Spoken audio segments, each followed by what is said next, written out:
Workflows in Pixie need to be configured in two parts. The first part of the template configuration is all to do with the template scheduling, and this controls things like when the task starts, when they recur, when they fall due, and who they get assigned to. Now, as part of this initial configuration, there are a few things that we need to look at.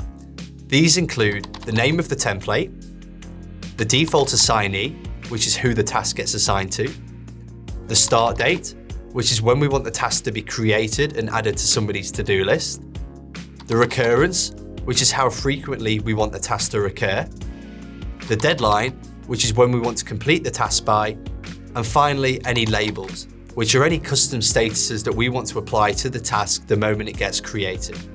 So let's jump into Pixie and I'll walk you through the initial configuration of a workflow template together. So let's take a look at how to configure the first part of the workflow template. We need to go to Settings at the top and then click on Task Templates. This will show you a list of all of the existing workflow templates that you have in your Pixie workspace. For the purpose of this demonstration, we're going to edit the bookkeeping workflow template that you can see here. If we go to the right-hand side and click the Edit Template pencil, that will open up the window where we can start to edit. On the left-hand side, you can see the name of the template. This explains exactly what this template involves. To be more specific, I might change this to monthly bookkeeping. This will help me to differentiate this from any of the other bookkeeping templates that I might have in my workspace. I can then choose to update the description here to make it more specific if I need to. In the box below, we have our default assignee. This is where you specify who you want this task to be assigned to. Now, currently the way the task is set up is that the template will get assigned to the client manager. And what that means is that every one of your clients in Pixie has a different client manager. So if I go to another tab here, and then to the client list, you can see here that some of the managers are different depending on the clients. Some belong to myself, and some belong to Jenny. Now, if we go into a client record, you can see who the client manager is here at the top. Now, going back to the template, what this means is that whenever you assign this task to a specific client, the task will get assigned to whoever the client manager is. The alternative to using the client manager is that you can actually specify a specific individual. In this case, I could specify Jordan, and this would mean that all of these tasks would get assigned directly to Jordan, ignoring who the client manager was. In a situation where you might have multiple people doing the same task, let's say, for example, we have two people doing the bookkeeping, what we're able to do is to clone the bookkeeping template. And then we can allocate each of these templates to each person. For example, we could call this one Bookkeeping Jordan.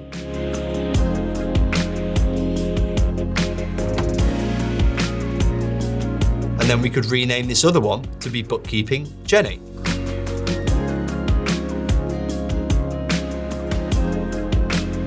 Now that we understand how default assignees work, let's take a look at the different task triggers. When it comes to triggering tasks, you've got a number of options available. The first option is to choose Disable. Now, Disabled will be used in tasks and templates that don't need to recur, and these are going to be created on an ad hoc basis. So let's take a look at onboarding as an example here. The way that we would have onboarding set up is that we would have the task trigger disabled. The task would also be set not to recur because hopefully we're only going to do this once. And the deadline that we might set would be something like 3 weeks after the task has started. The alternative to no trigger would be to use an on-date trigger. And on-date triggers can be used in tasks where you want them to start at specific dates throughout the month. So for example, if we wanted our bookkeeping to start on the 1st of the month and roll over on the 1st of the month going forwards, we could select the 1st of January here. You just need to remember to choose a date that's in the future, and going forwards, that date will continue to roll forwards. Another situation where you might use an on-date trigger is a personal tax workflow. If we go and edit the personal tax workflow here, you can see that we have it set to start on the 6th of April, which is the start of the new tax year here in the UK. What you'll also notice is that by using the on-date trigger, you'll also unlock a fixed deadline, and a fixed deadline allows you to choose a specific date and month for when you want that task to end. Now you can't use this fixed deadline option on any of the other triggers. It's only available when using the on-date trigger. Now going back to the bookkeeping template, the next option that we have is the weekday. And this is going to be really handy, especially if we're doing something like weekly bookkeeping, where we want the task to start every Monday, the recurrence would be weekly, and the deadline could be something like 5 days later on the Friday. The other option that you have is something like bi-weekly bookkeeping, where we can change the recurrence here to every 2 weeks as well as weekly. Moving forwards, we can then go to something like monthly bookkeeping, where we say start it on the 1st, 2nd, 3rd or last, and then we've got different choices for the days of weeks that we want this task to start. We could then change the recurrence back to monthly, and the deadline might be something like 3 weeks after the task has started. We also have a client date field, and client date fields are used when you want to trigger a workflow based on a date on a particular client's record. So let's say, for example, we have year-end accounts. This is going to run based on the client's year-end date. Now, all of the dates that you see here are pulling through by going to Settings and Client Fields, and you can see these date options available here. By adding a new date here,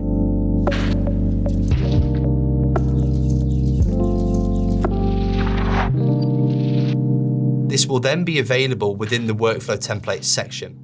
So the next time I go to edit it, just like that, this is now available.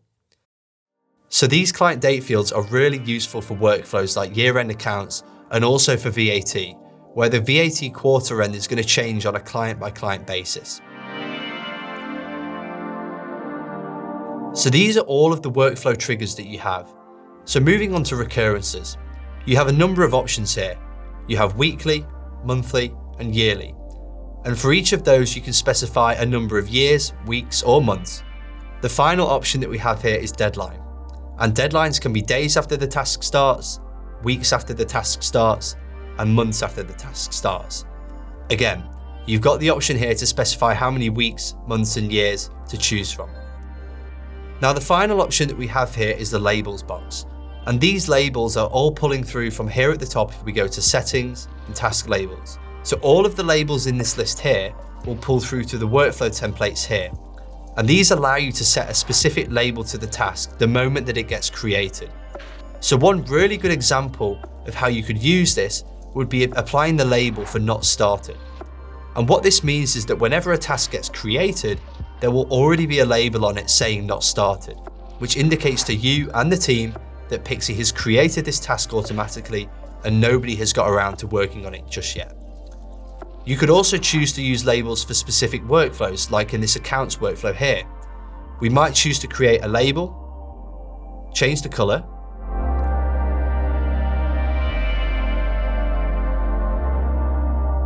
and if we go back to our template,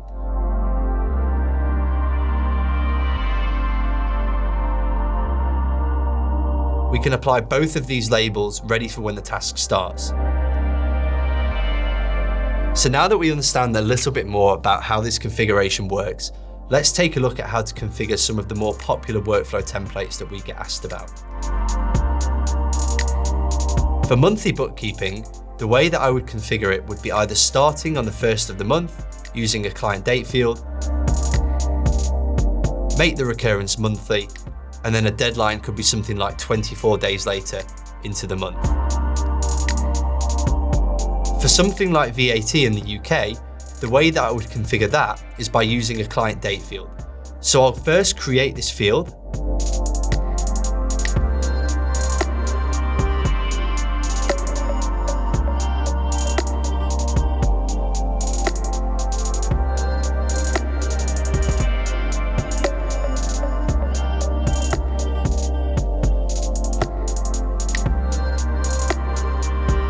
We'll then go back to our template